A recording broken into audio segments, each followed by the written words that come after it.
ನಮ್ಮ ಮೆಟ್ರೋ ಪ್ರಯಾಣಿಕರಿಗೆ double good news. ಇದೇ ವರ್ಷ 2 ಹೊಸ ಮಾರ್ಗಗಳು ಓಪನ್. ಕಾಳಿನ ಅಗ್ರಹಾರದಿಂದ ನಾಗಾವರದ ಪಿಂಕ್ ಲೇನ್, ಹಾಗೆಯೇ ಈ ಸಿಲ್ಕ್ ಬೋರ್ಡ್ನಿಂದ KR ವರೆಗಿನ ಬ್ಲೂ ಲೇನ್. ಬೆಂಗಳೂರಿನ ಟ್ರಾಫಿಕ್ ಸಮಸ್ಯೆ ಬಹುತೇಕ ತಗ್ಗುವಂತ ನಿರೀಕ್ಷೆ ಇದರಿಂದ ಇಟ್ಕೊಂಡಿದ್ದಾರೆ.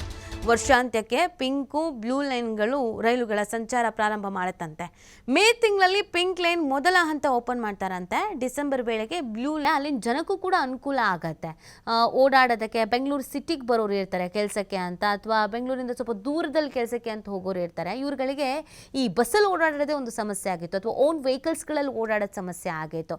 ಮೆಟ್ರೋ ನಮಗೆ ಎಲ್ಲಿವರೆಗೂ ಎಕ್ಸ್ಟೆಂಡ್ ಆಗೋದಕ್ಕೆ ಸಾಧ್ಯನೋ ಅಲ್ಲಿ ತನಕ ಹೋದಷ್ಟು ಅಪ್ಡೇಟ್ ಆಗ್ತೀವಿ, ಅಭಿವೃದ್ಧಿ ಆಗ್ತೀವಿ ಅನ್ನೋದು ಒಂದು. ಇನ್ನೊಂದು, ನಾವು ಟೈಮ್ ಸೇವಿಂಗ್ಸ್. ಬೆಂಗಳೂರಲ್ಲಿ ನಿಮಗೇನು ಹೇಳಿ, ನಿಮಗೆ ಸಂಬಳ ಉಳಿಯುತ್ತೋ ಇಲ್ವೋ ಕೈಯಲ್ಲಿ ಗೊತ್ತಿಲ್ಲ, ಬಟ್ ಟೈಮ್ ಅಂತೂ ಉಳಿಬೇಕು.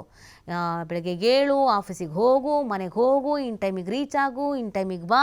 ಸೊ ಇದನ್ನು ಮ್ಯಾನೇಜ್ ಮಾಡಬೇಕು ಅಂತಂದರೆ ಮೆಟ್ರೋ ನಿಜವಾಗ್ಲೂ ಕೂಡ ಅದರ ಮೇಲೆ ಅವಲಂಬನೆ ಆಗಲಾಗಿದೆ. ಇದೊಂದು ಗುಡ್ ನ್ಯೂಸ್. ಇದನ್ನು ಬಯಸ್ತಾ ಇದ್ದವರಿಗೆ ತುಂಬ ಜನಕ್ಕೆ ಇದೊಂದು ಖುಷಿ ಸುದ್ದಿ ಅಂತ ಅನ್ನಿಸ್ತಾ ಇದೆ.